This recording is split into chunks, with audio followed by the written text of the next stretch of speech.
Magnifica Humanitas é o nome da encíclica que o Papa Leão XIV promulgou no mês passado. E por que é importante falar sobre esse documento agora? Porque o avanço da inteligência artificial está num ritmo tão acelerado que muita gente está preocupada com as consequências sobre o que vai acontecer conosco, seres humanos. Será que devemos nos preocupar com o fato de 5 ou 6 bilionários, donos das plataformas digitais, com empresas com capitais que superam o PIB de vários países, estarem no comando do nosso futuro? O subtítulo da encíclica é bem didático: sobre a salvaguarda da pessoa humana na era da inteligência artificial. É uma reflexão importante e por isso eu convidei o teólogo e filósofo Romero Venâncio para conversar sobre esse tema. Eu sou Carlos Alberto Júnior e esse é o Roteirices. Romero Venâncio, bem-vindo aqui mais uma vez ao podcast Roteirices. Obrigado pela presença. Hoje a gente vai conversar sobre um tema super atual, sobre a encíclica Magnifica Humanitas, que o Papa Leão XIV divulgou, proclamou, promulgou recentemente, e como ela dialoga com tudo que a gente está vivendo nesse momento. Mas primeiro eu vou pedir para você fazer aquela brevíssima apresentação sua. Muito bem, saudações a todas as pessoas que vão nos escutar e dialogar conosco. Agradeço, Carlos, por mais um convite. Saúdo a todas as pessoas que acompanham, né, o podcast Roteirista. Eu sou Romero Venâncio, sou formado primeiramente em teologia, depois em filosofia, tenho também formação, mestrado em ciências sociais e doutorado em filosofia. O que é comum a tudo isso é que, da teologia à filosofia, o meu campo de estudo sempre foi a religião. Apesar de eu não ensinar necessariamente, eu nunca fui professor de sociologia da religião, não é? Mas, de qualquer maneira, é um tema que me acompanhou desde a minha primeira formação, né? A teologia já é um curso que tem a ver com religião, a minha monografia final também foi sobre religião, na filosofia também eu segui fazendo, estudando, e quando eu fui para ciências sociais também pesquisando a relação entre Max Weber e Karl Marx, né? E no doutorado eu estudei a crítica da religião em Marx, no período juvenil dele, que vai de 1841 a 1846. E continuei, mesmo depois, eu sou professor da Universidade Federal de Sergipe desde 1998, né, lotado no Departamento de Filosofia, trabalhei em pós-graduação, Ciência da Religião, Filosofia também, né, e atualmente venho desenvolvendo uma pesquisa sobre a extrema-direita católica nas redes digitais. Eu percebi nos últimos anos, né, que era necessário entender o papel dessas redes digitais e, mais ainda, o papel da religião dentro dessas redes, né? Como eu não vou pesquisar religião, é um universo enorme. Eu fiz um recorte, né, que é o catolicismo, que eu conheço, trabalho, a minha teologia foi vinculada ao mundo católico. Então, eu resolvi estudar esse agrupamento, né? Inclusive, fizemos uns 2 encontros aqui pelo Roteirices, que foi exatamente essa. Nós, aqui no Roteirices, tem pelo menos uns 2 encontros nossos sobre o tema da direita católica, da extrema-direita católica, as redes digitais e tal. Se dizer, nós já temos um precedente aqui no Roteirices, né? A chegar a essa encíclica do Papa, nós já vínhamos conversando sobre rede digital, religião, fundamentalismo, etc. Então, Exatamente. inicialmente é isso. Muito bem, então vamos lá. A encíclica Magnifica Humanitas, eu fiz uma coisa um pouquinho diferente aqui. Já que ela trata de inteligência artificial, eu fui atrás da inteligência artificial, peguei a encíclica, coloquei no chat GPT, pedi para ele resumir e depois fazer 5 perguntas sobre a encíclica. Então eu vou ler aqui o iniciozinho do resumo que o chat Ótimo. GPT fez para você ver se o chat GPT entendeu direito ou se está sabotando aí a igreja, e aí a gente começa a conversar. Então, o resumo é o seguinte: comecinho só, né? Porque eu pedi 2 páginas. A encíclica Magnifica Humanitas, do Papa Leão XIV, aborda os desafios éticos, sociais e espirituais da era da inteligência artificial, situando-os dentro da tradição da doutrina social da Igreja. O documento parte da convicção de que o progresso tecnológico deve estar sempre subordinado à dignidade humana, ao bem comum e à construção de uma sociedade justa. A introdução apresenta a humanidade diante de uma escolha histórica: repetir o erro da Torre de Babel, símbolo da autossuficiência humana, da concentração de poder e da uniformização, ou seguir o exemplo da reconstrução de Jerusalém, narrado no livro de Neemias, baseada na cooperação, na responsabilidade compartilhada e na centralidade de Deus. A inteligência artificial e as novas tecnologias não são consideradas intrinsecamente boas ou más. Seu valor depende dos objetivos para os quais são utilizadas e das estruturas de poder que as controlam. O Papa observa que a revolução digital transformou profundamente a vida humana, ampliando a capacidade de intervenção sobre a sociedade e sobre a própria natureza humana. Diferentemente de épocas anteriores, grande parte desse poder está hoje concentrada em corporações privadas transnacionais, frequentemente mais influentes que muitos estados. Por isso, não basta regulamentar a tecnologia, é necessário refletir sobre quem controla esse poder, quais interesses orientam seu desenvolvimento e quais consequências ela produz para a dignidade humana. Aí eu finalizo com esse parágrafo aqui. A encíclica adverte contra aquilo que chama de síndrome de Babel, a idolatria do lucro, a redução das pessoas a dados ou instrumentos de produção, a eliminação das diferenças humanas em nome da eficiência e a crença de que a técnica pode substituir a dimensão espiritual da existência. Em contraste, propõe o caminho de Neemias, entre aspas, caracterizado pela participação coletiva, pela valorização da diversidade, pelo diálogo e pela responsabilidade comum. E aí uma última frase, outro tema central é a necessidade de permanecer humanos, já que tem um papo aí de transhumanismo e pós-humanismo, que esses caras aí, donos das plataformas de inteligência artificial, têm propagado cada vez mais. O ChatGPT resumiu bem? Resumiu muito bem. Eu estou impressionado. Resumiu muito É? bem. Porque eu li a encíclica 2 vezes. Primeiro, eu não vi um erro sequer, porque às vezes acontece de um erro de data, alguma coisa assim. Já fui vítima, inclusive, disso, né? Assim, quando, por exemplo, o próprio Papa. Quando esse Papa foi eleito, o Leão XIV, era Robert Prevost. Um amigo meu, porque eu precisei, ele foi eleito pela manhã e logo à tarde, eu acho que foi o pessoal do DCM que me convidou para Diário Centro do Mundo para fazer um comentário. Como era muito rápido, aí um amigo meu, porque eu não sabia usar o ChatGPT, ele fez. Um amigo meu, que é professor de engenharia ambiental, me mandou. Tinha um erro, que era que o Papa tinha ido em Dakar, tinha trabalhado em Dakar. O Papa nunca tinha ido na África, ele foi na África agora a primeira vez. Tirando isso, o ChatGPT acertou tudo, acertou tudo. A formação dele, nascimento, ele foi professor formado em matemática, foi professor de matemática, de física, até esses detalhes estavam lá no ChatGPT. Nesse caso aí, mesma coisa, tá correto. Veja, inclusive eu queria começar por onde o chat, inclusive, também faz referência, digamos assim, logo na introdução, as duas primeiras referências bíblicas do Papa, o chat está correto. É o Gênesis, onde é citado o Gênesis, acho que é capítulo 9, que é citado a Torre de Babel, e Neemias, o profeta Neemias, que é a famosa reconstrução de Jerusalém, que será retomada no Apocalipse. Não é? De fato, o Papa, ele confronta essas duas metáforas. Veja, eu até disse já em outros lugares que o Papa não faz um estudo exegético direto, não é, sobre o Gênesis e tal, ou mesmo o profeta Neemias. Ele pega as metáforas, né? A metáfora da Nova Jerusalém, ou da reconstrução de Jerusalém, e a metáfora da Torre de Babel. A metáfora da Torre de Babel, em qualquer situação, ela é sempre pejorativa, né? Então, a ideia de que os homens queriam assumir, chegar até os céus e assumir a condição de Deus, etc. Então, assim, a ideia da Torre de Babel está muito vinculada à arrogância dos seres humanos que, tendo uma língua franca entre eles, achou pouco que queriam, entre aspas, assaltar os céus. E aí eles são punidos, e são punidos, inclusive, com a divisão de línguas. Sabe? Então, essa metáfora, né, esse texto que é famoso, inclusive, eu não me lembro de nenhum Papa recuperar essa metáfora, eu não lembro. De tudo que é documento da igreja, eu não me lembro de nenhum utilizasse oficialmente da imagem da Torre de Babel. Eu acho perfeito, inclusive, porque é como se o Papa tivesse, de certa forma, alertando aquilo que será um dos temas, ou talvez o tema principal da encíclica. Porque a encíclica, o tema da inteligência artificial, ele será focado no capítulo 3º da encíclica, né? Da encíclica, não é? E sempre, de certa forma, a contraposição a Jerusalém é que a Jerusalém seria, digamos assim, propriamente a linguagem da transparência com a salvaguarda humana, entendeu? Que é o tema central da encíclica. Então, eu acho que o chat, ele acerta. Depois, o chat acerta em cheio quando o chat fala da doutrina social da igreja. Veja, esse documento, Carlos e quem aqui nos acompanha, esse documento, ele tem um nascimento proposital, não é?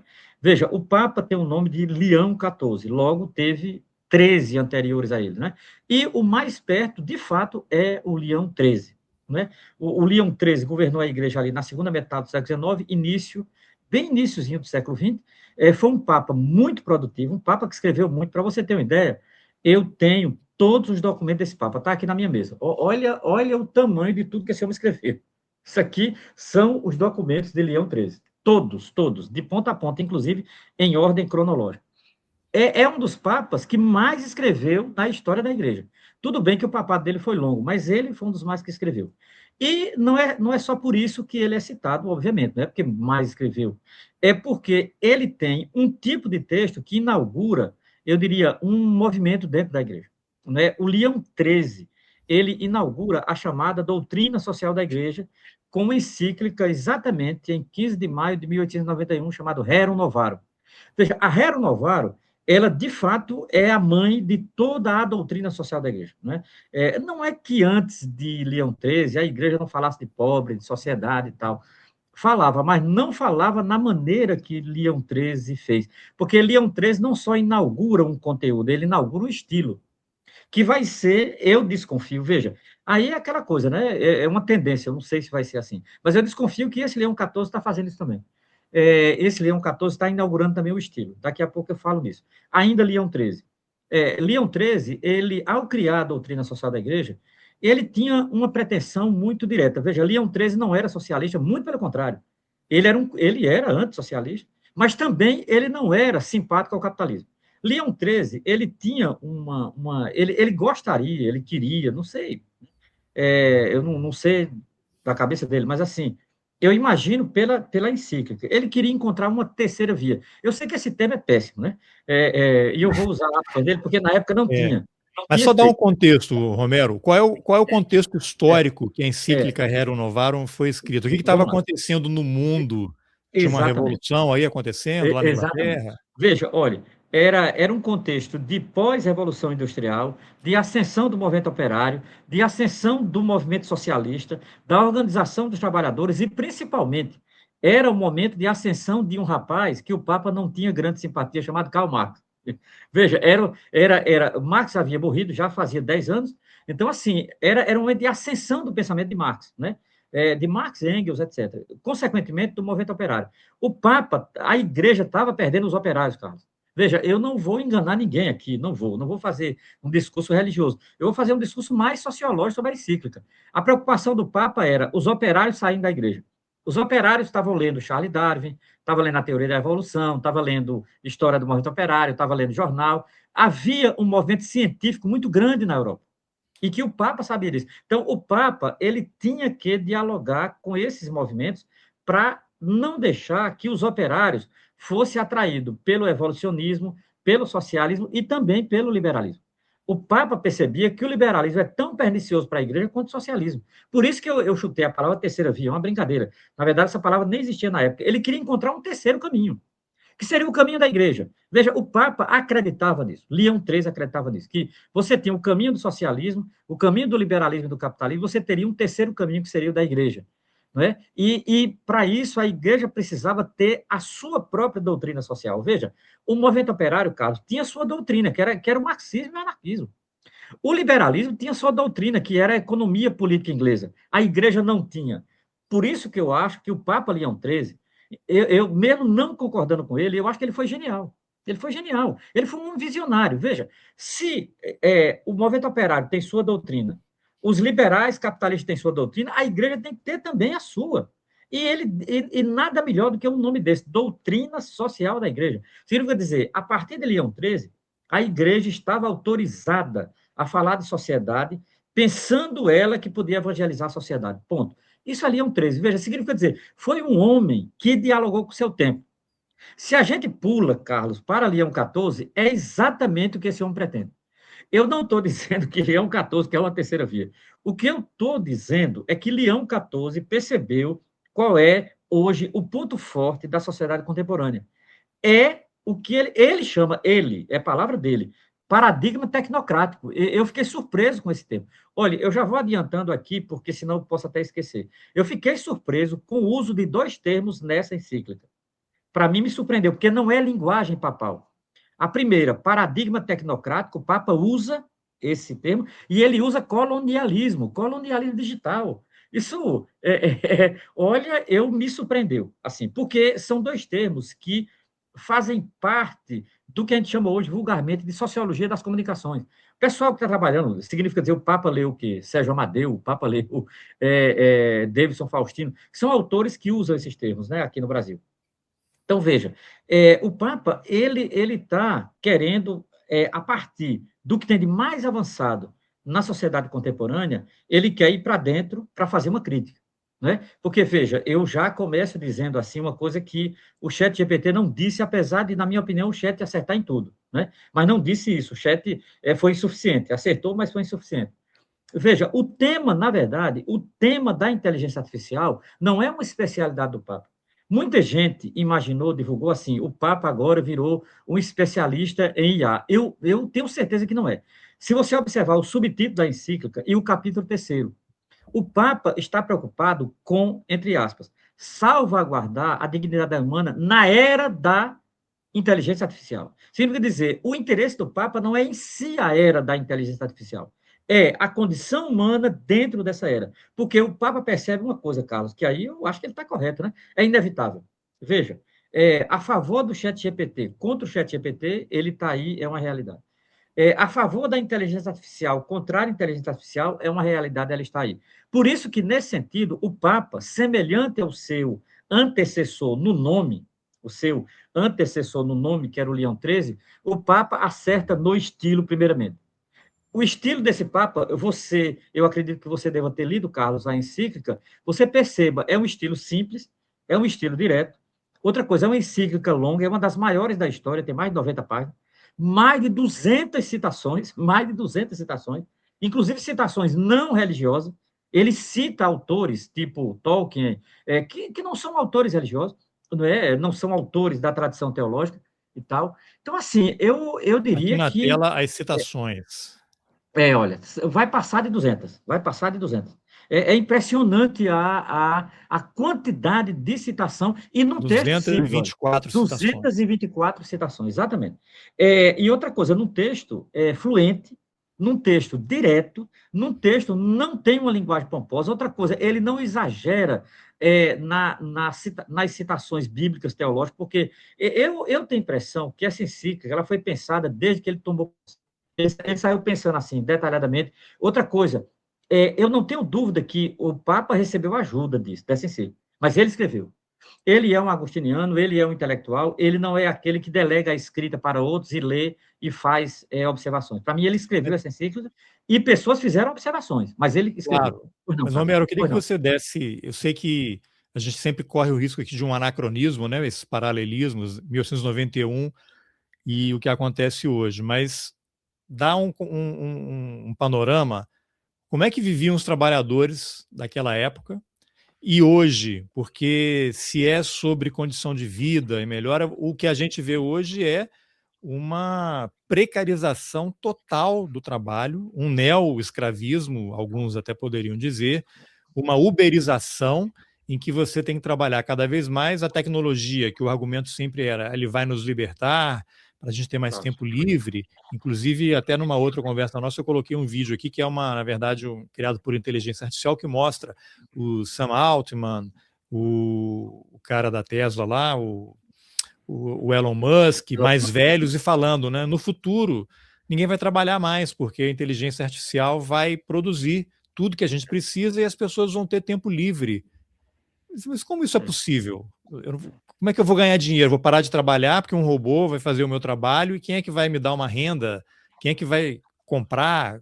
Enfim, não consigo entender como é que isso funcionaria, mas qual o paralelo possível entre o que acontecia com a humanidade? Lógico, crianças de 10, 12 anos, 8 anos de idade trabalhavam nas fábricas, né? Houve todo um contexto, e hoje você tem uma crise de emprego, talvez, e você vê os donos dessas plataformas, como o Peter Thiel, o Alex Karp, né? Sócios e fundadores da Palantir, falando que universidade não serve para nada, que não vale a pena você estudar, você fazer um curso superior, é melhor você se dedicar a um trabalho braçal, técnico, porque isso é que vai acontecer, e sempre faz a comparação, né? De vez em quando aparece na minha timeline aqui os vídeos de inteligência artificial, um cara, eu tenho 47 anos, tenho PhD, 2 faculdades, não sei o quê, e os colegas que têm só o ensino médio ganham 5 vezes mais do que eu, porque eles focaram em alguma coisa. Então, existe um movimento para você abandonar, inclusive o Peter Thiel é um dos patrocinadores dessa Claro. tendência de abandonar. Abandone a faculdade, acho que ele tem até um programa que ele financia startup. Quem abandonar a faculdade e for implementar a sua ideia, ele vai levar uma grana. Então, qual é o paralelo possível de ser feito? Olha, eu diria, Carlos, que não é necessariamente anacronismo, eu acho que é possível fazer. É possível fazer um paralelismo entre Leão XIII e Leão XIV, um contexto do século XIX com o nosso do século XXI, eu acho que é possível. Vou lhe dizer por quê. Há um livro que marcou muito a minha formação e que trata desse período, que é o livro do Friedrich Engels, o título é A Situação da Classe Operária na Inglaterra. Eu acredito que seja o primeiro livro, em termos de teoria social, que faça uma descrição quase fisiológica da condição do trabalho, do mundo do trabalho e dos operários nessa segunda metade do século XIX. O texto é ali da metade do século XIX, né? E esse texto, ele marcou, de fato, a formação quando você conversa sobre o movimento operário, né, no século XIX. Tem também os livros de Eric Hobsbawm, A Era do Trabalho, A Era do Capital, né? Então, assim, eu diria que é uma literatura farta, inclusive uma literatura ficcional, né?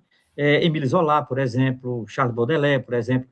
Então, você tem uma literatura que descreve a condição do trabalho e do trabalhador no século XIX. E era, de fato, era uma situação cruel. Primeiro, você não tinha direitos, basicamente, né? Olha, o próprio Engels narra que trabalhadores morriam em cima do torno, morriam no trabalho, né? Porque, por exemplo, hoje se sabe que estafa mata, literalmente, estafa mata, né? Então, assim, criança trabalhando em torno de 12 horas por dia, criança trabalhando 12 horas por dia, criança de 9 a 14 anos trabalhando 9 horas por dia. As mulheres eram brutalizadas, brutalizadas. Basta ver o filme As Sufragistas, por exemplo. As sufragistas, há um momento que descreve quase que cotidianamente a condição do trabalho das mulheres na Inglaterra, que era o país de capitalismo mais avançado ali na segunda metade do século XIX. Então, a condição do mundo do trabalho era de uma brutalidade sem tamanho e com direito algum. A era dos direitos, como vai dizer Norberto Bobbio, é o século XX, pós-1914. A era dos direitos não é o século XIX. Ora, a igreja, ela estava acompanhando isso. Eu não digo, e eu não sou ingênuo, e nem quero aqui induzir ninguém à ingenuidade, que a igreja, ao observar isso, em particular, Leão XIII, ele, ao ver tudo. Pronto. É esse livro aí, desculpa. Veja, ao observar tudo isso, Leão XIII virou socialista. Não é verdade. Leão XIII, ele era muito crítico do socialismo, né? Ele, inclusive, via no socialismo o inimigo da igreja. Agora, isso não faz de Leão XIII um alheio àquela realidade. A igreja acompanhava aquela realidade, você tinha uma série de padres enfiados nessa realidade, nessas vilas operárias, na França. Você tem filmes sobre isso. Há um filme, Carlos, que é de um padre belga que trabalhava com os operários, chamado Dimes, D-E-A-M-S, Dimes, Um Grito de Justiça. Esse filme se passa todo na segunda metade do século XIX. É a história de um padre belga chamado, acho que Henry Dimes, que é com D. Dimes, Um Grito de Justiça. Essa figura, ele era um padre enfiado no movimento operário belga. E é muito interessante o filme, porque mostra muito qual era a posição da igreja em relação aos operários. Então, esse contexto era um contexto muito cruel. Mas foi um contexto que gestou a luta operária também. Eu acho que não dá para a gente ficar apenas com o discurso da condição cruel da vida dos operários, é verdade. Agora, também gestou um movimento sindical radical, gestou associações, inclusive a primeira Associação Internacional dos Trabalhadores, conhecida como a Internacional, né? Gestou homens como Engels, Marx, Bakunin, Proudhon, etc. Né? Gestou, digamos assim, uma luta por direitos que vai desaguar no século XX. Então, eu diria, o século XIX foi um século profundamente contraditório, um século de ascensão e radicalização da Revolução Industrial, e um século de muita pobreza na Europa, de fome, inclusive, mas, ao mesmo tempo, foi um século de profunda resistência. Por exemplo, a Revolução de 48, a Comuna de Paris de 1871, não é? E todas as organizações de trabalhadores que vai ocorrer depois de 1860. Então, esse foi o século XIX visto do ponto de vista do trabalho, como diz o historiador Eric Hobsbawm. Eu diria que o século XXI ele tem algo semelhante. Claro, depois de tudo que ocorreu no século XX, então você não pode prescindir do século XX para analisar essas primeiras 3 décadas do século XXI. Digamos assim, pronto, é esse aí o filme. Está na Dimes, tela é esse aqui aí. a capa do filme É esse Dimes. aí. Dimes, eu acho que Dimes, também não é sei. Dimes. Ele é belga, é um padre belga, não é que vai ser uma espécie de apoio, né, do movimento operário ali, belga, francês, e tal. Muito interessante, na região mineira, inclusive, né? É muito bom esse filme, eu uso em sala de aula aí. Aí, veja, no nosso momento de uberização, de plataformicização, veja, é um século também de profunda perversidade. Né? Eu não tenho ilusão que o Papa é iludido com isso. Eu até diria que o Papa é bastante crítico da inteligência artificial. Né? O Papa não faz apologia da inteligência artificial. Veja, o que ele não faz é demonização. Né? O estilo da encíclica não é demonizar. Até para você ter uma ideia, eu contei, só aparece 3 vezes a palavra inferno, e aparece de maneira muito genérica. Então, assim, não existe na encíclica condenação a priori. O que existe é uma perspectiva crítica imanente, por dentro. Então, o Paulo vai criticar. Porque, veja, você já citou aí, mas eu quero repetir, né? Eu estava esses dias recenseando 3 figuras que eu acho 3 figuras nefastas. E existe uma coisa em comum entre eles que é, por exemplo, Kurtz e Arvin, que eu acho que tu deve conhecer, que é daí onde tu tá, Kurtz e Arvin, já teve aqui no Brasil, Steve Bannon e Peter Thiel, que você citou aí. O que é comum a esses 3 homens? Todos vêm do Vale do Silício. Qual é a minha hipótese? Veja, Vale do Silício e esses 3 homens não são citados na encíclica. O Papa jamais os citaria. Agora, eu vejo como uma resposta a esses homens. Esses homens é uma espécie de sombra negativa na encíclica. Quando o Papa irá fazer críticas às perspectivas que uma IA em descontrole, uma IA sem controle, inclusive estatal, o Papa fala disso, solta, vai dar razão a esses homens aí. Né? E eu não tenho dúvida, o Papa ele está em contraposição a esses homens. Se há um mérito nesse documento, apesar de não citá-los, é o Papa ser a contraposição do Vale do Silício. Com isso, eu não estou dizendo que o Vale do Silício é homogêneo. Eu não vejo que eles sejam homogêneos, mas eles são heterogêneos para pior. Veja, ao dizer que eles não são homogêneos, que o Vale, aquilo que a gente chama de Vale do Silício, aí nos Estados Unidos, onde você está, não é homogêneo, eu não estou dizendo que há alguma coisa do Vale do Silício que nos favorece enquanto classe trabalhadora. Eu não vejo. Só piora. É assim, de pior a pior a pior. Então, eu não vejo esperança via o Vale do Silício. Para mim, o Vale do Silício é um vale de lágrimas, é um vale de morte. Eu usando uma metáfora bíblica, né? O Papa, ele se contrapõe a isso. Ele se contrapõe.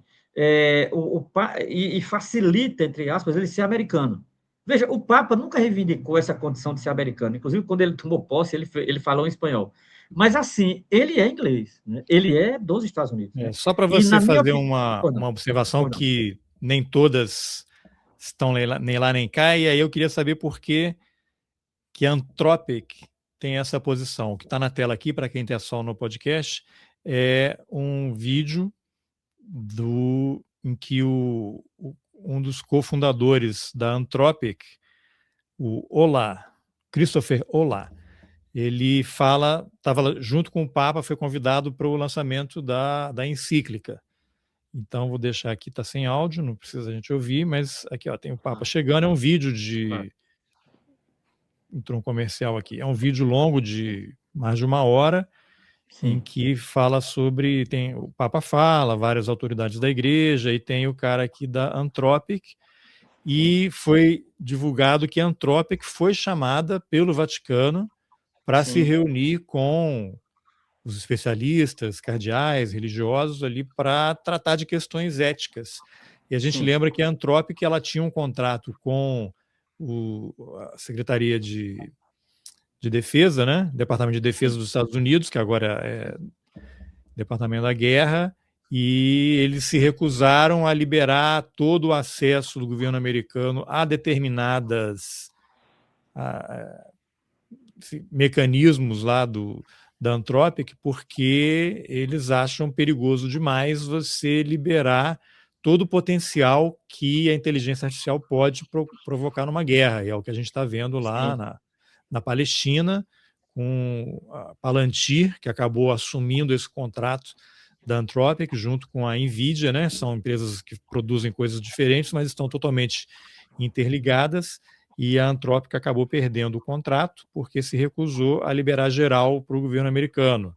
sim, E a igreja chamou a Anthropic para poder debater esse tema, acho que tem a ver com ética, como é que isso daí, sim, enfim, acho que sim. dialoga totalmente com a encíclica Ah, com do certeza, com Papa, né? O que certeza, você poderia com certeza, comentar sobre isso? Até, mas aí, com tendo certeza. em mente, assim, fica parecendo que a Anthropic é a boazinha.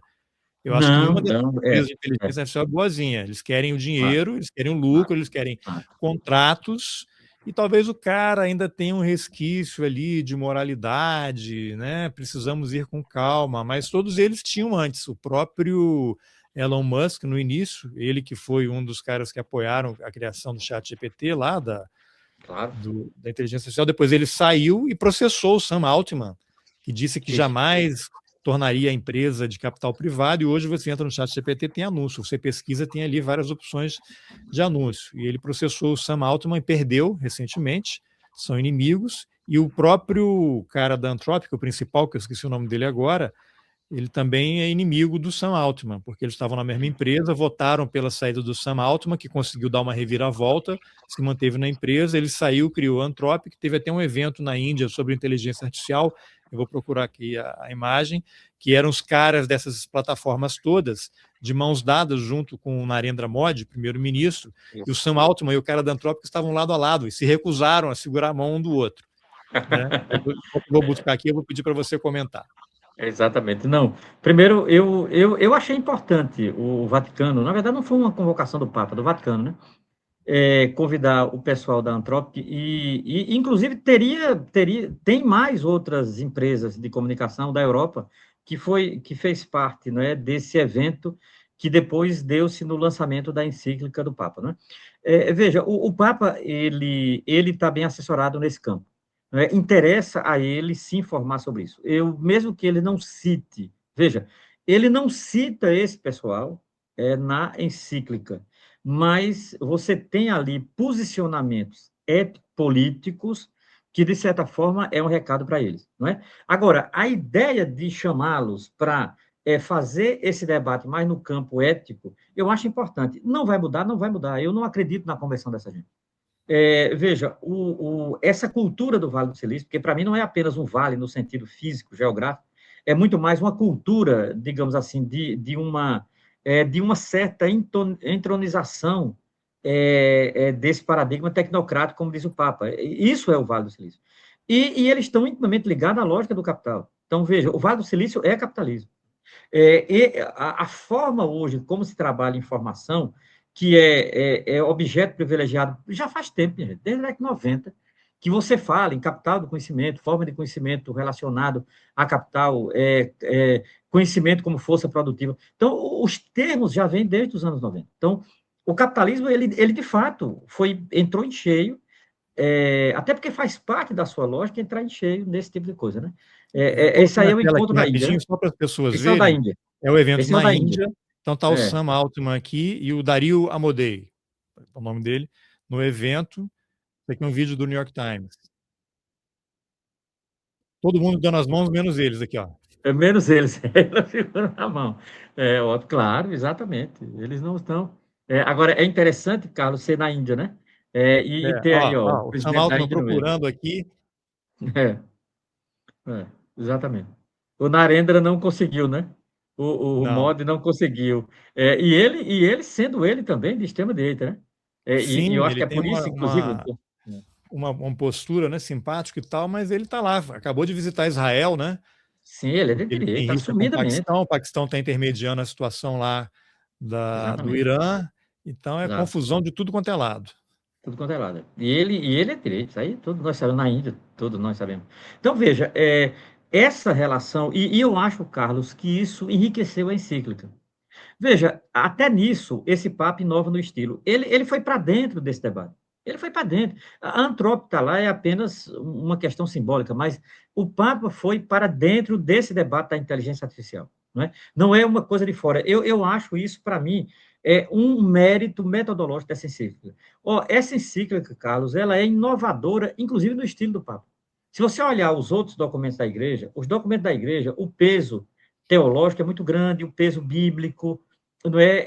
Essa coisa um tantinho, como se houvesse interesse nos papas anteriores, com exceção do Francisco, sempre ter uma posição de superioridade em relação ao mundo. De Francisco para cá, há uma mudança de estilo dos papas. Uma mudança de estilo. É uma coisa mais modesta, mais sóbria, mais simples. E outra coisa, tentando entrar naquele objeto que eu tento falar. Por exemplo, no caso do Papa Francisco, era o tema da questão ambiental. O Papa foi para dentro da temática ambiental.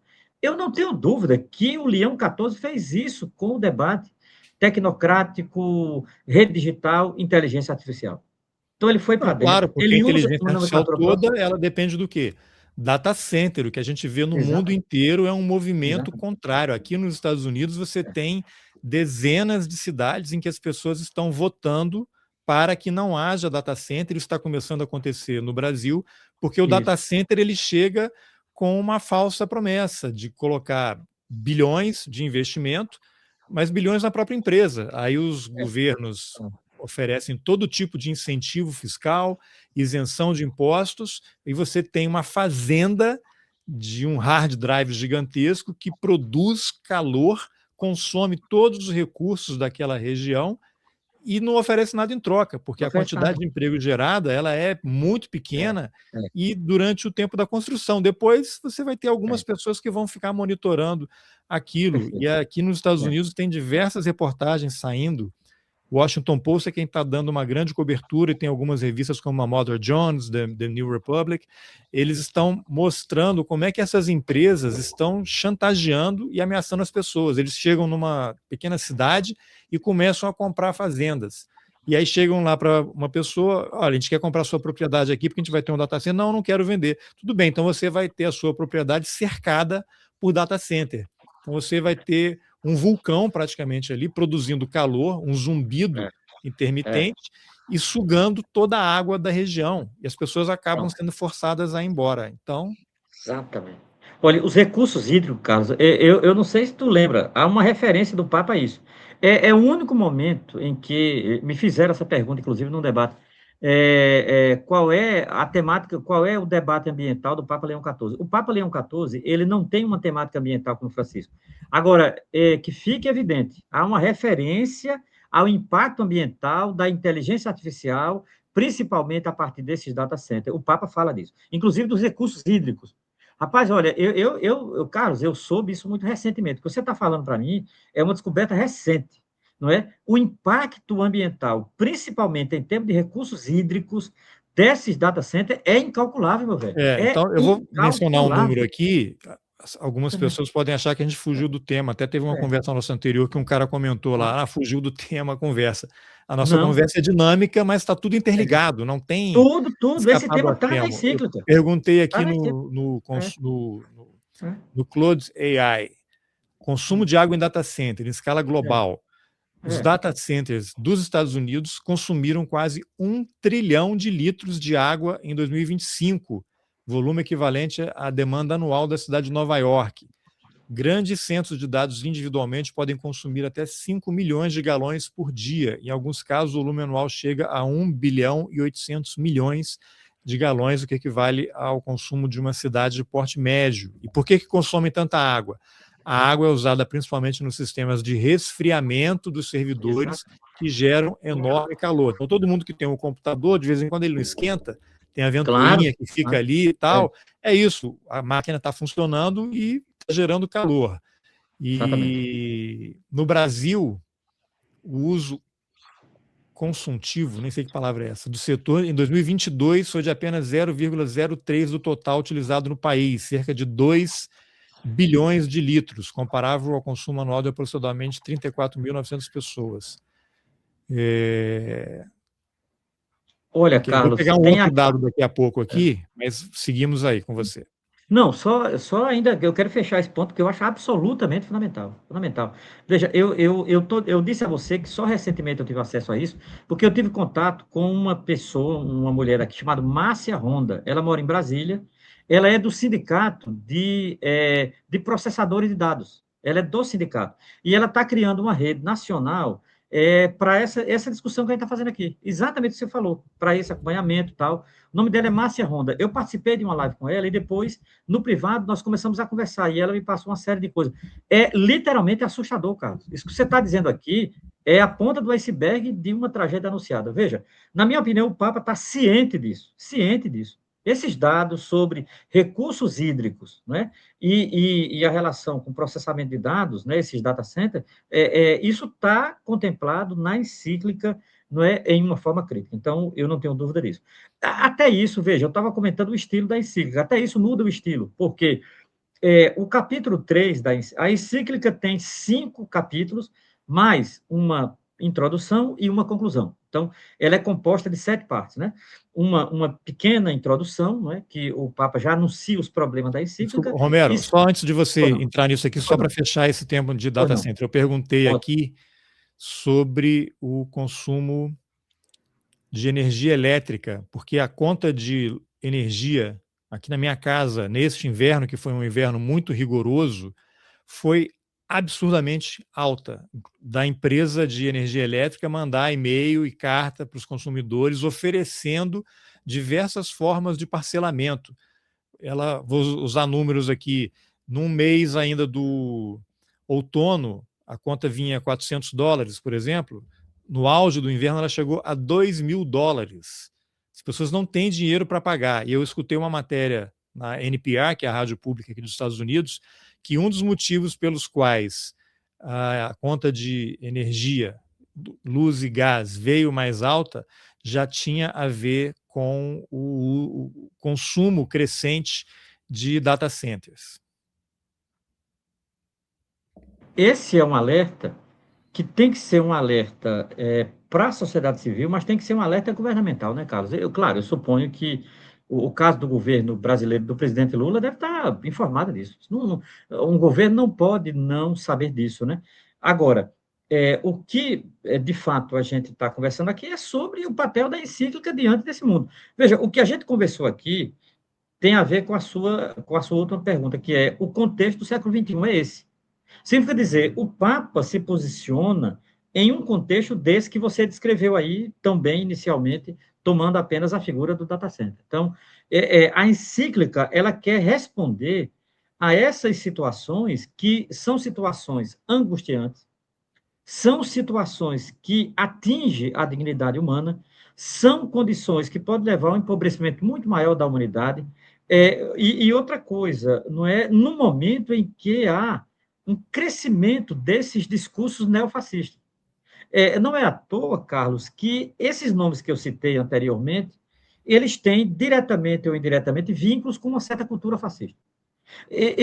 Veja, o que pretende esse Peter Thiel, para mim, tem algo de nazista, inclusive. Eu ainda estou catando o quê? Mas assim, farejo uma certa cultura nazista em alguns discursos desse Peter Thiel. Só para você ter uma ideia. Então, O Peter as Thiel, coisas não estão que num desligadas. texto dele de alguns anos, ele diz que liberdade e democracia são conceitos fundamentalmente incompatíveis. E parece que ele está mudando para a Argentina, né? Comprou lá umas propriedades.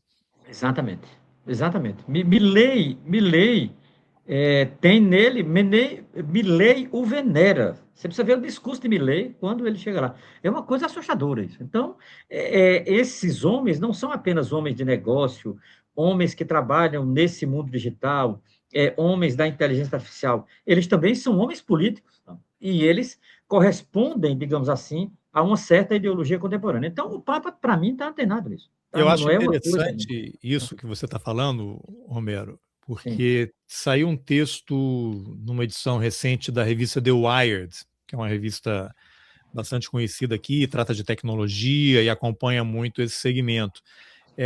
Um diretor de cinema e ator que ele foi convidado há alguns anos para uma festa promovida pelo Jeff Bezos, dono da Sim, Amazon. sim. Então, eram pessoas VIPs, artistas, empresários e tal, e era num lugar afastado, então todo mundo ia para lá num jatinho. Ele marcava um lugar lá, um aeroporto, e os jatinhos do Jeff Bezos é que levavam as pessoas. E ele relata que a conversa era entre os convidados, ninguém entendia por que tinha sido convidado. Mas o resumo era, o Jeff Bezos ele estava reunindo aquelas pessoas, aí havia conversas, encontros paralelos. Ele estava, na verdade, criando uma grande network com gente das mais diversas áreas para, eventualmente, ter contatos para os seus interesses.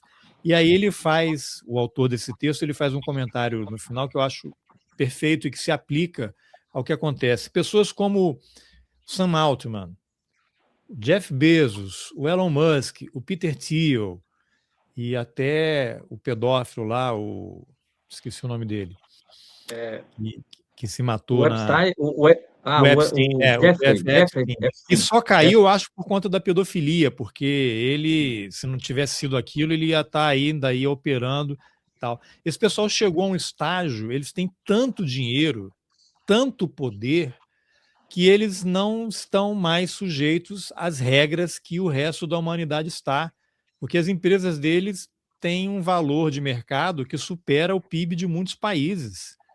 Você imagina o caso do Banco Master, a quantidade de gente que esse cara subornou, o tanto de gente que ele era dono, isso no Brasil, né, uma escala muito menor. Agora, esses 5, 6 caras que operam numa escala global, você imagina a quantidade de político, de presidente e de autoridades que eles têm no bolso. Aqui, volta e meia, sai matéria em vários lugares que o Peter Thiel é dono do J.D. Vance, que é o vice-presidente, e que está disputando aí com o Marco Rubio quem será o próximo candidato a presidente no lugar do Trump, caso haja eleições nos Estados Unidos, né? Porque tudo caminha aqui para ele fazer uma confusão nessas eleições agora de meio de mandato, em que parte do Congresso é renovada. Então, o aparelho do Estado está todo voltado para criar uma confusão enorme, e essa colocação do ICE nas ruas para poder pegar imigrante, eu acho, e tenho lido vários lugares que me ajudaram a criar essa convicção, de que é um plano, é um experimento, eles estão colocando gente na rua para ver como é que a população reage. Então, porque você não precisa colocar uma equipe daquela do ICE para bater em gente na rua, para pegar a criança, deixar na porta de casa e falar para a mãe, olha, ela está aqui, ela não vai entrar, se você quiser você vem pegar, porque eles querem levar a mãe, mas não tinham autorização para entrar na casa da pessoa. Então isso eu acho, estou convicto que é uma forma de naturalizar a presença dessas milícias, como camisas negras, em outros momentos históricos aí, porque hoje com a tecnologia que existe, você sabe onde o cara está, você sabe o horário que ele vai, o mapeamento, você vê tudo, você vai lá e pega o cara, não precisa fazer isso. Entrar em escola para pegar professor, parar o cara no meio da rodovia e arrastar no chão, isso tudo é uma mensagem, é uma sim. projeção de autoritarismo mostrando o que vem a seguir. Não sei se você tem a mesma A percepção, mas eu acho que mesmíssima, isso está em andamento. a mesmíssima leitura, Carlos, e eu diria com exclamação, assustador. Veja, eu vou retomar o que você diz num ponto. O acúmulo de riqueza dessa gente os faz estar acima de qualquer Estado e grave, qualquer Estado democrático de direito. Significa dizer, qualquer legislação. Eu não saberia dizer hoje qual é a legislação que Peter Thiel obedeceria. Eu não sei qual é. Eu não sei. Porque, veja, rigorosamente, ele é cidadão americano, consequentemente, o Estado Democrático de Direito americano rege legalmente a vida desse homem. Eu não sei se é isso. Porque, veja, o acúmulo de capital dessa gente, a partir dessas redes digitais, a partir de todo esse complexo tecnocrático, os coloca acima de qualquer regime político tal. Né? Olha, veja, eu queria lembrar aqui, você falando e eu lembrando, né? Em outra chave, a filósofa Hannah Arendt, que morou muito tempo nos Estados Unidos, né? Ela dizia que existe situação de anomia legal que ela foge ao próprio parâmetro do pensamento. Ela dizia isso, ela estava falando, é uma referência ao julgamento de Eichmann em Jerusalém, está no livro Eichmann em Jerusalém, que ela, inclusive, vai cunhar o termo banalidade do mal. Veja, eu não vejo nada mais atual do que isso, né? Principalmente quando ela diz, nós não temos critério de julgamento dessas pessoas, porque elas estão tão acima que não há critério de julgamento, né? É como se a elas fosse permitido tudo, porque não há uma legislação que ampare o que essa gente faz. Eu acho isso extremamente preocupante, porque, assim, esse sentimento é um sentimento que teve o nazismo também. Foi o sentimento que teve Hitler, foi o sentimento que teve Mussolini, foi o sentimento que teve o nazismo quando ele ganhou o tecido social alemão. Eu acho isso de uma gravidade tamanha. Estou dizendo que os Estados Unidos vai virar uma horda de nazistas? Não estou dizendo isso porque eu não tenho prova nenhuma. Agora, sinais existem. Né? E esses homens, né? Esse Kurt Yarvin, Elon Musk, Steve Bannon, Peter Thiel, etc., essa gente é muito... essa gente são o que eu chamo de figuras nefastas. Eu defino como Parecem figuras bandidos de filme nefastas. do 007. Exatamente, exatamente. Eles não parecem personagens reais, parecem figuras nefastas de filme e tal, criada por ficção e tal. O que não é, significa dizer, a ficção alcançou a história, essa é que é a realidade, né? Agora, retomando esse debate do documento do Papa, eu não tenho dúvida que o Papa está ciente disso. Agora, ele, olha, veja bem, eu diria que o Papa revelou muito bem quem ele é, quando ele, numa entrevista, ele estava viajando para a Argélia. No avião, o jornalista perguntou a ele sobre Trump, porque Trump se referiu a ele diretamente chamando de fraco. Ele respondeu duas palavras só, assim, em dois momentos. Ele disse, olha, primeiro, eu não tenho medo de Trump e de seu governo, e segundo, eu não falo a linguagem dele, eu não sou um político oficial. Veja, essas duas respostas eu gravei, cara, eu até anotei na época, porque quando eu vi, eu anotei numa folha de papel. Porque, veja, essa resposta do Papa, ela é anterior a esse documento, não é? Esse documento cumpre isso que o Papa falou, se referindo a Donald Trump. Ele, inclusive, cita Trump. Eu não tenho medo de Trump, não tenho medo de seu governo. Né? E não falo a linguagem dele. Ele fala uma linguagem de política oficial e eu não sou um político oficial. Então, assim, eu acho importante essa posição do Papa, porque isso reflete no documento. Né? O documento do Papa não é em si contra ou a favor da inteligência artificial. Eu diria até que não é um documento sobre inteligência artificial no sentido de um acadêmico. Não é? Claro que há uma referência a definições de inteligência artificial na terceira parte do documento, mas ele não é em si isso, porque o Papa está preocupado com uma coisa, Carlos, que o coloca, aí é responsabilidade minha, isso não está no documento, o coloca no campo do que eu chamo de humanismo radical. Não é? Eu coloco o Papa Leão XIV na tradição do que eu chamo de humanismo radical, que pega Jacques Maritain com o seu humanismo integral, que chega a Frantz Fanon, inclusive. Frantz Fanon é o grande nome do humanismo radical. Fanon, Sartre, mais recentemente o Papa Francisco e tal. Eu não tenho problema de colocar o Papa na companhia dessa tradição, entendeu? Pronto, eu acho que é esse aí, né? Não é esse aí Vou colocar aqui rapidinho, que é um vídeo eu em acho que o essa Papa frase está no perfeita. avião respondendo Exatamente. a um jornalista aqui, ó. Vamos lá. Eu acho um grande momento, um grande momento. Deixa eu ver aqui se você está ouvindo o áudio aí. Não, tô não. Para mim está sem som. Eu só estou vendo e é exatamente esse momento aí. É esse momento aí. Peraí, que Inclusive, ele a fala comunicação aqui, quase. mas é o seguinte, eu vou colocar aqui, já que está em Quase inglês, face a face. é o jornalista dizendo... Ele está face a face com o jornalista, é muito perto. É muito interessante, o está Trump muito perto. disse que o senhor é terrível, que não entende nada de política externa. Que é fraco, chama ele de fraco, inclusive. Aí ele fala, eu não tenho medo do Trump, o Papa responde. Ou de falar em voz alta a mensagem do evangelho, que é do que eu acredito. E é o que a igreja tem que falar. Nós não somos políticos, nós não estamos lidando com política externa. Da mesma perspectiva que outros acreditam, né? Eu estou aqui dando a mensagem do evangelho e que o mundo precisa escutar. Então, esse mandou o recado. Pronto, encerrou a conversa. Foi. E não voltou mais o assunto. Ele não voltou mais o assunto e fez muito bem. E não voltou mais o assunto, que achei correto. Isso foi um mês antes dele lançar a encíclica. Significa dizer, a encíclica já estava pronta. Quando ele viajou para a Argélia, a encíclica já estava pronta. Então, é o espírito dessa encíclica. O Papa, ele está muito preocupado, e eu gostei de uma palavra, fazia tempo que eu não escutava ela. é uma palavra que era muito usada na época da ditadura tal, que era salvaguarda, né? Uma salvaguarda, salvaguarda. Essa palavra aparece, inclusive, no subtítulo da encíclica. Eu acho que a palavra salvaguarda, ela é perfeita nessa encíclica. Eu até diria que ela é a palavra-chave, ela abriga uma crítica e uma esperança, né? Então, eu acho essa palavra-chave, assim, né? Ela está muito no âmbito dos direitos humanos, é uma palavra do âmbito dos direitos humanos, salvaguarda, né? A ideia de você ter uma salvaguarda, significa dizer, a sua dignidade, antes de tudo, está garantida.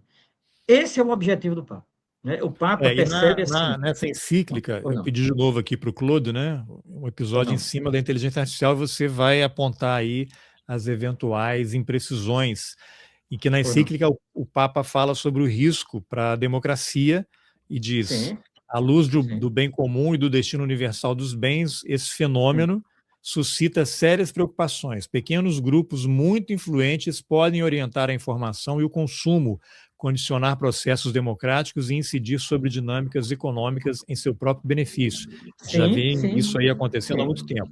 Poder Claro, privado claro. maior do que os governos, a gente já falou. O pontífice Exatamente, observa que o exatamente. poder tecnológico contemporâneo não está mais predominantemente nas mãos dos estados, mas de agentes privados transnacionais dotados de recursos e capacidades de intervenção superiores ao de muitos governos. E uma moral da IA decidida por poucos não é suficiente. A encíclica alerta: uma IA moral, mais moral não chega se essa moralidade for determinada por uns poucos, criticando a Sim, ideia de que bastaria as próprias big techs definirem seus próprios códigos éticos, que é o que eles querem perfeito. e é o que eles fazem, né? Tem que ter o Exatamente. adulto na sala, até porque a É, inteligência artificial é, ela não cria nada, ela está copiando tudo que já foi feito, exatamente. Exatamente. operando, maquinando e dando alguma coisa. Outro dia eu fiz uma pesquisa aqui sobre o jogo da Copa do Mundo de abertura, México e África do Sul. O chat GPT, não, o Claude AI falou que o jogo já tinha acontecido. Não, já aconteceu. Faz 3 dias. Eu falei, daí qual foi o resultado? Ah, não estou conseguindo encontrar o resultado. É claro, não aconteceu ainda, né? Claro, E aí, claro. algoritmos e dados como bens universais. Os bens digitais, patentes, algoritmos, plataformas, dados estão sujeitos ao princípio da destinação universal dos bens, assim como a terra e a água pertencem à humanidade inteira. Também as infraestruturas tecnológicas não podem ser tratadas como propriedade absoluta quando a sua concentração produz exclusão sistemática. E aí vem a manipulação da opinião pública. A encíclica critica a arquitetura da visibilidade das plataformas digitais que manipulam opiniões, referindo-se ao modo como algoritmos moldam o que as pessoas veem, pensam e consomem. Então não é possível que o Elon Perfeito. Musk vai mandar alguém, não. Agora, tudo que estiver criticando Israel não vai aparecer para ninguém. É evidente. O cara está lá Evidente, fazendo já genocídio e ocorre. ninguém sabe. Já ocorre, você é censurado nessas redes, no Instagram, por exemplo, qualquer coisa referente à Palestina. Ah, não, claro, isso aí sim. Agora, veja, esse resumo aí, Carlos, é bem apropriado para entender o capítulo terceiro. Isso aí é o capítulo terceiro da encíclica. Capítulo terceiro da encíclica. Veja, o Papa está preocupado com esses pequenos grupos que dominam esses grandes aglomerados digitais. O Papa está preocupado como é que vai ficar o bem comum diante disso. O Papa está preocupado com os mais pobres do mundo, as consequências. Porque, veja, essa gente, inclusive a categoria pobre, não existe no vocabulário dessa gente.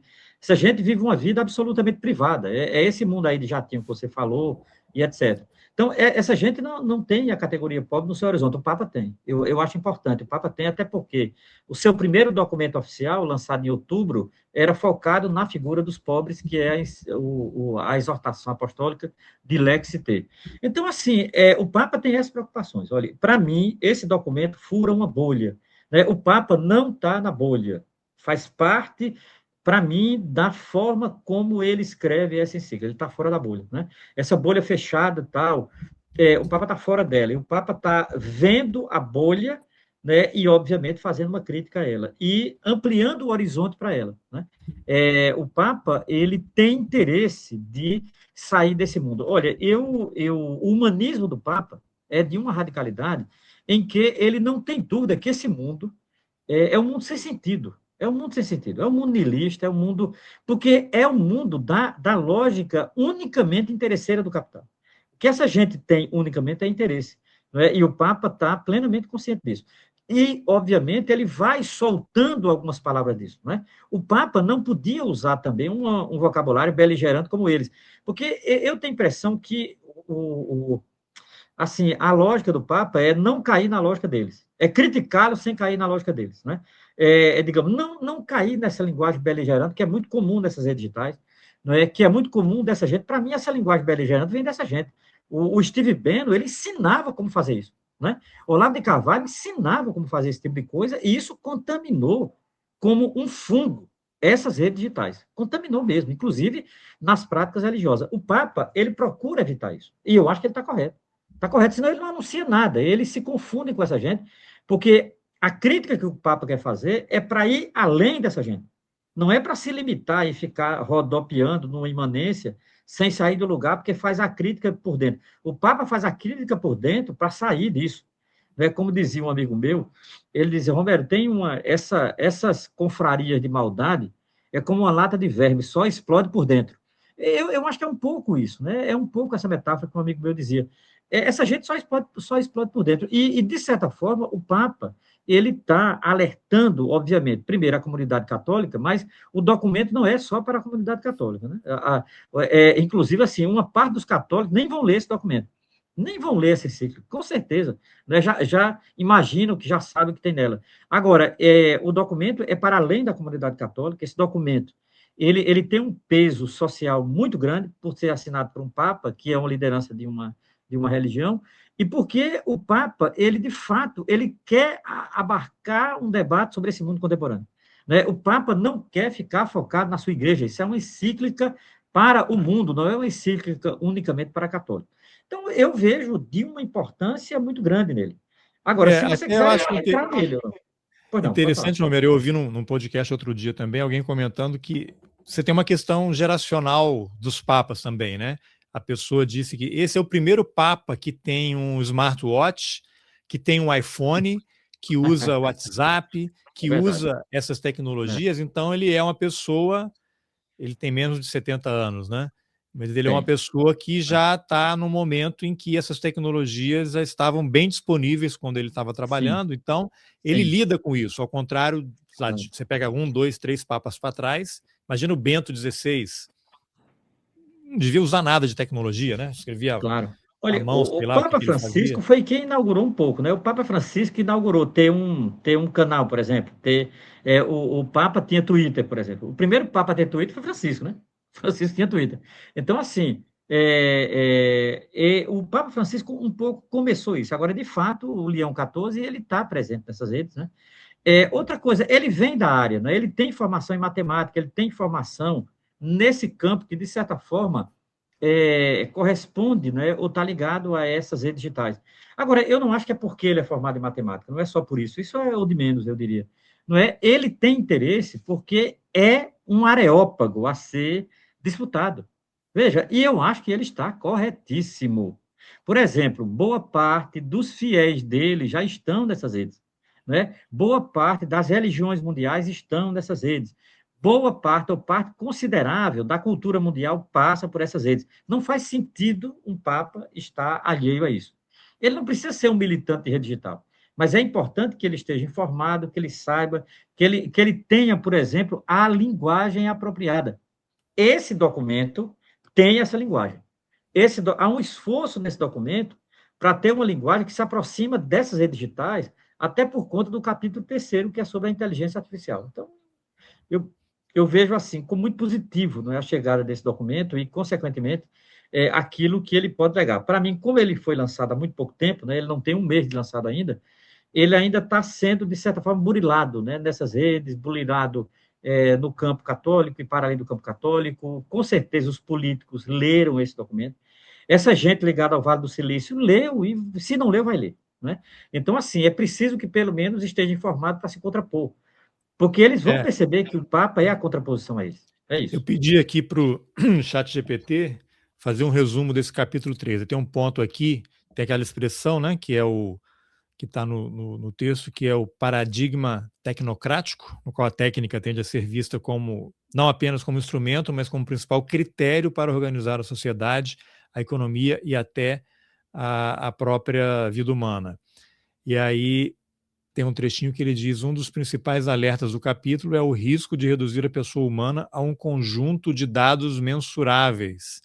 Isso já acontece, né? Hoje todo mundo que está, nós aqui estamos nessa plataforma e os nossos dados estão sendo minerados e metadados, a gente, dependendo da plataforma que você usa aqui, que eu uso, a transcrição da nossa conversa já está pronta.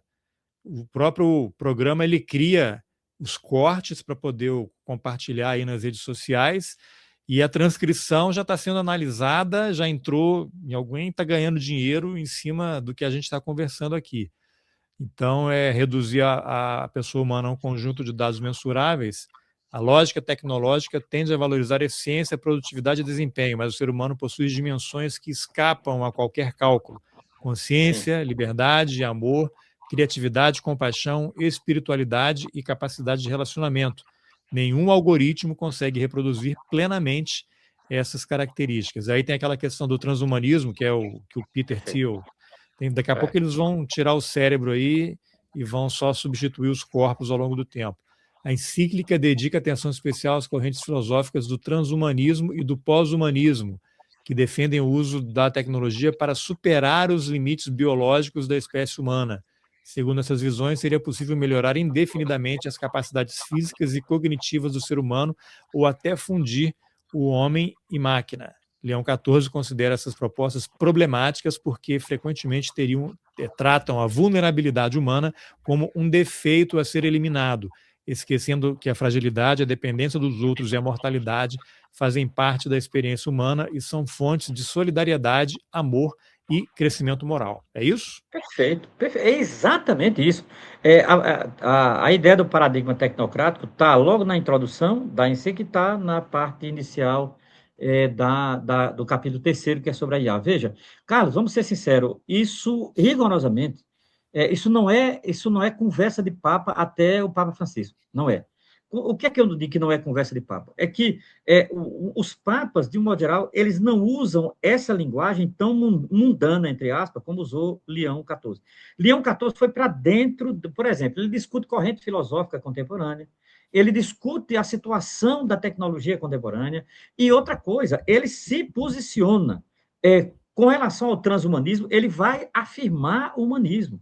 Com relação ao pós-humanismo, ele vai afirmar o humanismo. Diante do paradigma tecnocrático, ele vai afirmar o humanismo. Então, assim, as palavras que ele se utilizou é uma espécie de corolário do humanismo, a espiritualidade, a criatividade, a inteligência humana, etc. Então, veja, sem dizer que quem usa inteligência artificial vai para o inferno, isso não está no documento, e eu tenho certeza que não estava na cabeça do Papa esse tipo de coisa inócua, inútil, tal. O que o Papa faz é tentar demonstrar, a partir de uma perspectiva humanista, a perversidade da inteligência artificial. Agora, ele não vai dizer, sujeito, você vai para o inferno se usar inteligência artificial. A minha ironia nem precisava, você não vai para o inferno, você já está nele, então não precisa lhe dizer, você vai. Isso é uma coisa, infernal. Esse tipo de manipulação que essa gente faz é infernal. Agora, o Papa não vai usar esse vocabulário. Papa vai usar o vocabulário dessa gente. Então, assim, para afirmar, e isso ele não transige, ele vai afirmar um humanismo que eu considero um humanismo radical. Por isso, a importância desse documento. Esse documento vai ser base, inclusive, para uma série de teóricos que querem fazer uma crítica à inteligência artificial. Eu diria que o Papa vai municiar essa gente.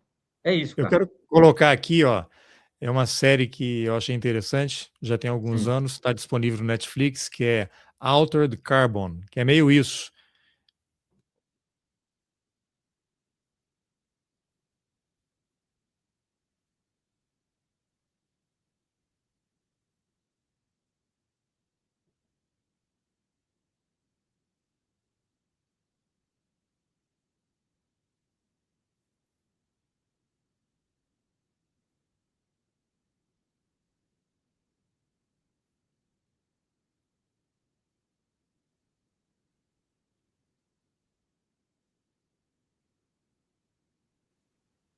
Então, essa série, ela Como é o nome da série, caso eu não conheço, não. Como é o nome da série?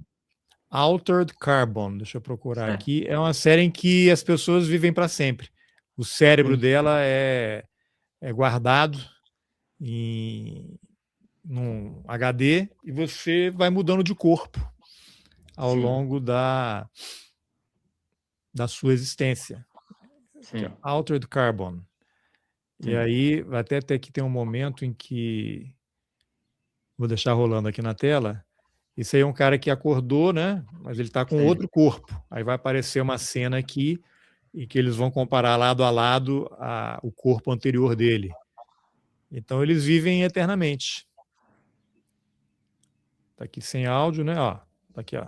Apareceu ali como era e como ficou.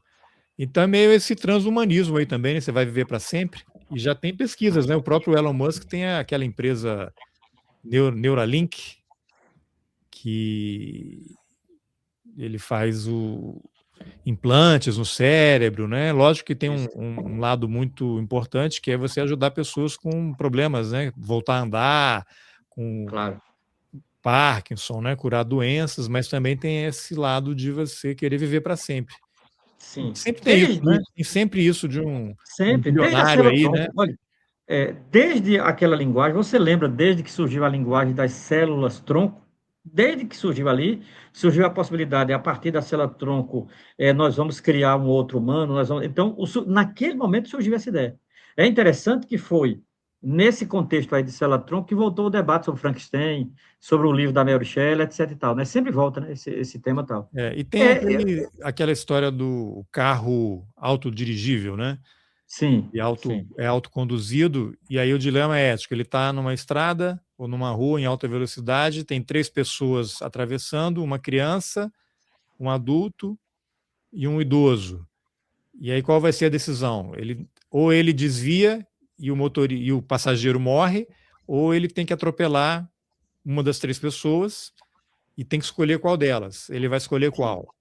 Mas a sim. criança pode ser um futuro Hitler, É, o adulto pode ser um criminoso fugindo da cadeia, e o sim, idoso pode ser um cientista que está prestes a desenvolver a cura do câncer, por exemplo. sim, Só que a pessoa não, a máquina não sabe, né?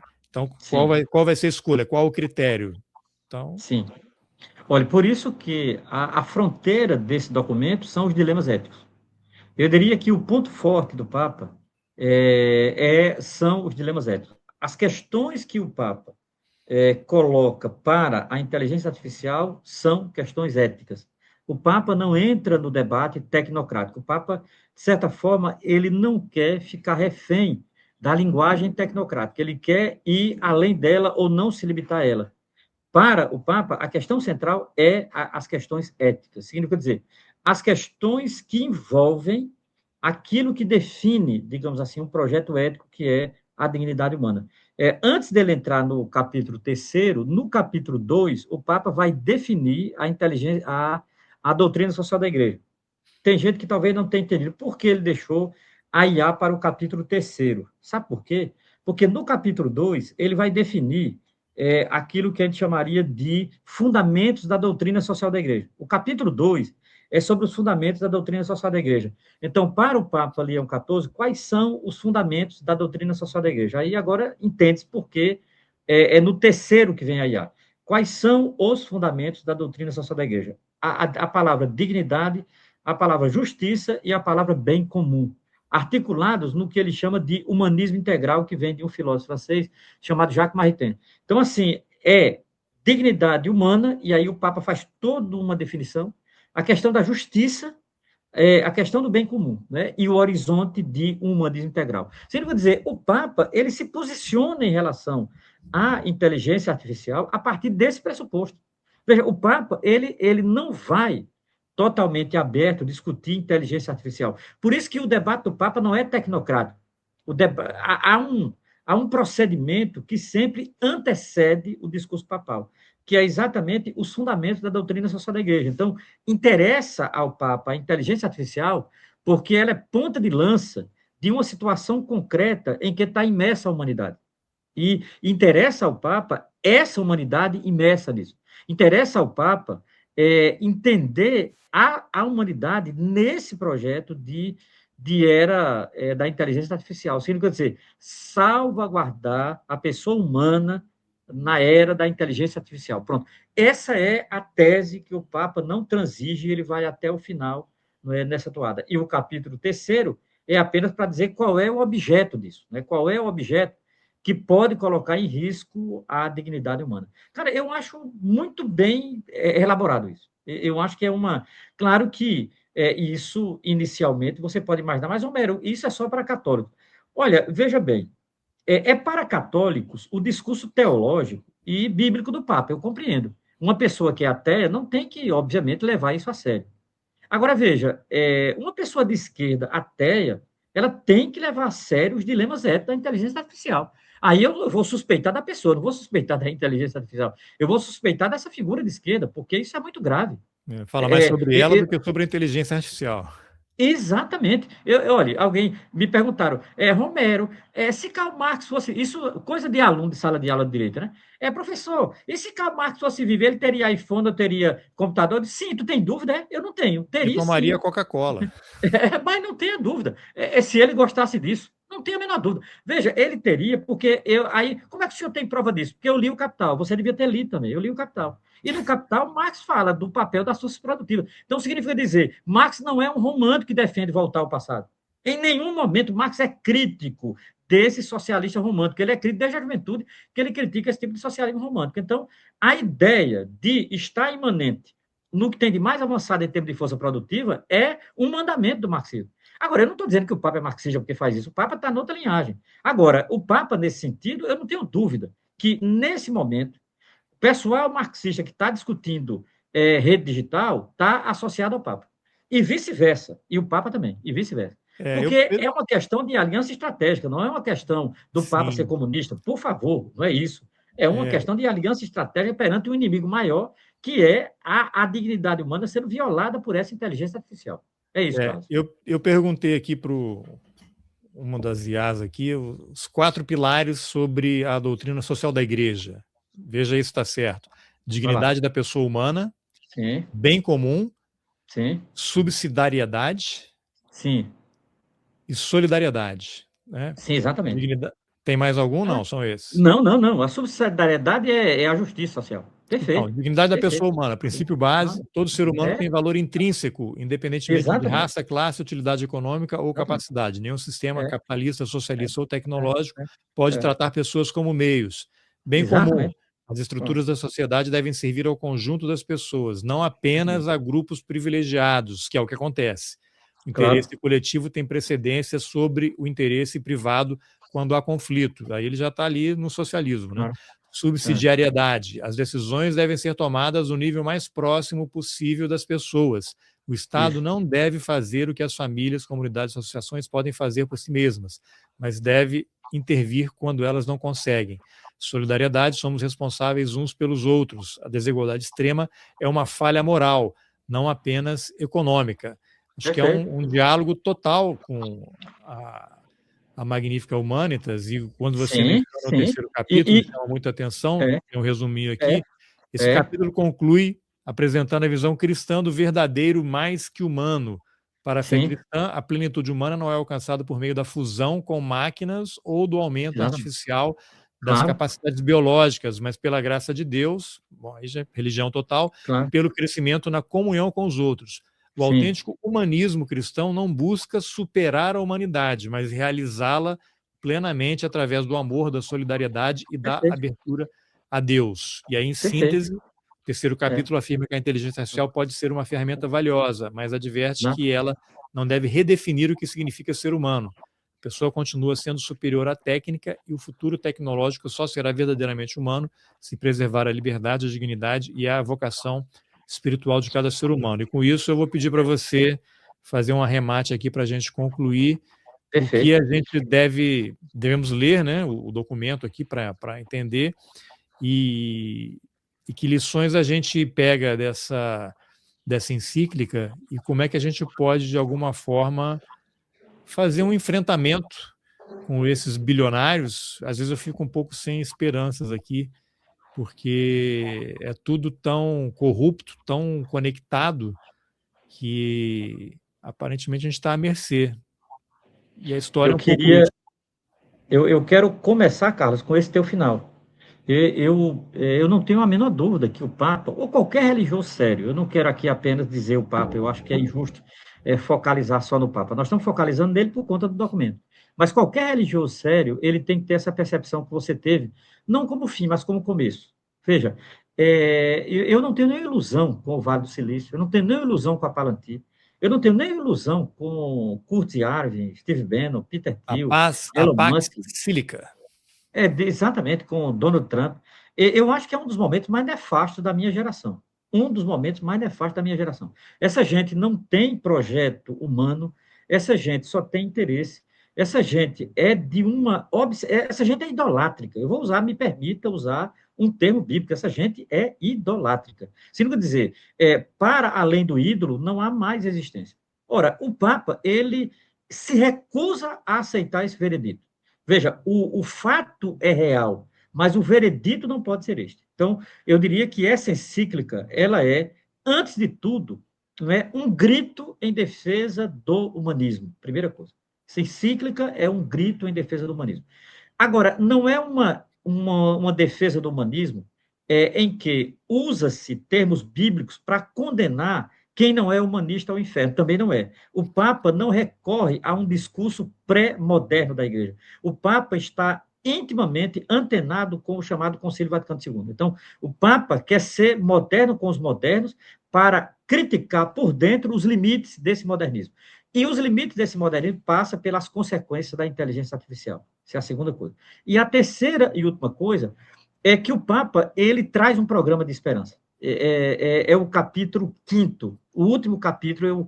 Eu recomendo que depois do capítulo 3º, se você não tiver mais paciência, pule e vá para o capítulo 5º, que é o último capítulo, né, em que o Papa ele apresenta uma espécie de projeto de esperança. Né? É obviamente o seguinte: via esse modelo de IA, articulado com essa acumulação de capital, não há saída para a humanidade. A saída é para esses sujeitos poderosos que, inclusive, estão acima do Estado.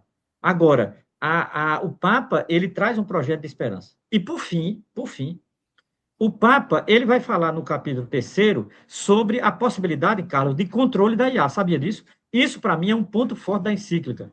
Controle pelo Estado. O Papa coloca a IA abaixo do Estado e sob controle do Estado. O Papa vai clamar por um controle da participação social. O Papa vai falar de participação social.